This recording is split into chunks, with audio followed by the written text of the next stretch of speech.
Today we're studying significant digits, and I want you to think of a significant digit as a measured digit. Any number reported by any piece of equipment is going to be considered significant or measured. Let's look at a couple of examples.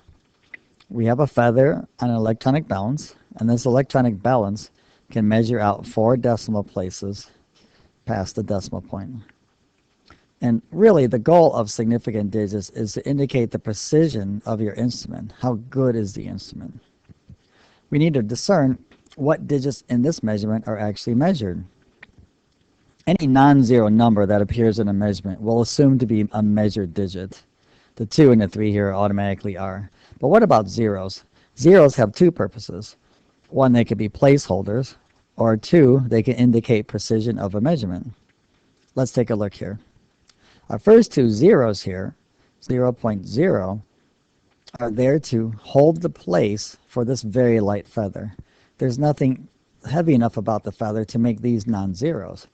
If I get rid of them, it now becomes 230 grams. That would be a very heavy feather, would it not? So these 2 zeros are placeholders only. They're not part of the measurement, so we don't count them. Thus the 2 and the 3, and this ending 0 here, the goal for that is to say, hey, we can measure out to this place, but it just happened to be a 0. So this number has 3 significant digits in it. I will underline those for you now. Because this 0 is not holding a place, it's saying, hey, our measurement is precise out to that decimal point, but it happened to be a 0. Let's look at a different electronic balance and a different object. Let's say we put a rock onto this electronic balance. But this balance is only precise to the hundredths place. But this rock is much heavier, and notice how there aren't zeros in front. Therefore, all of these digits need to be considered to be measured digits. So there are 5. Please notice that this 0 here, while holding a place, is also part of a measurement. Its only goal is not to hold the place for the measurement. Because we measure the 2, the 3, the 0, and then a 5. And again, why is this ending 0 hanging out there past the decimal? It's there to say, hey, we can measure out to the hundredths place. It just happened to be a 0. So a 0 is not significant when its only goal is to hold the place for a number. Let's see some examples of that.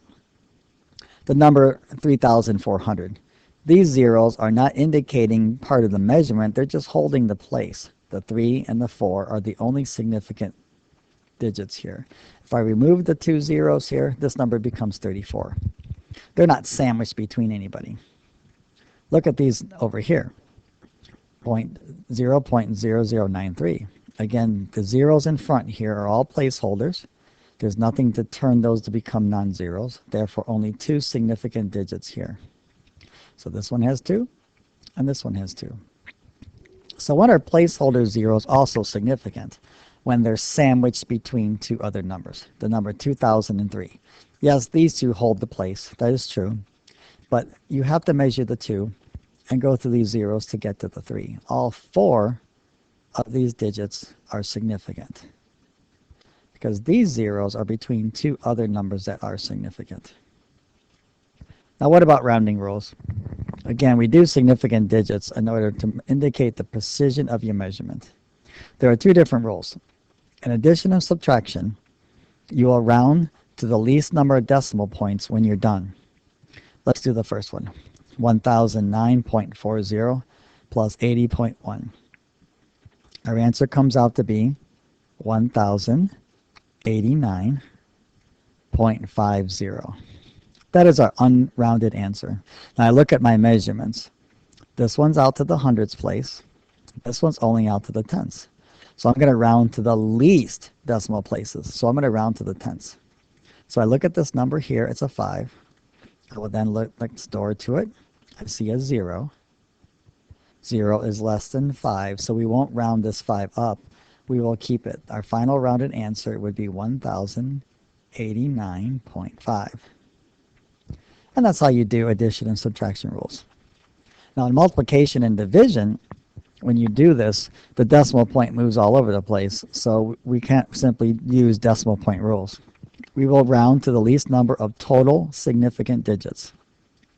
The number 429 times 15 has an answer of 6435.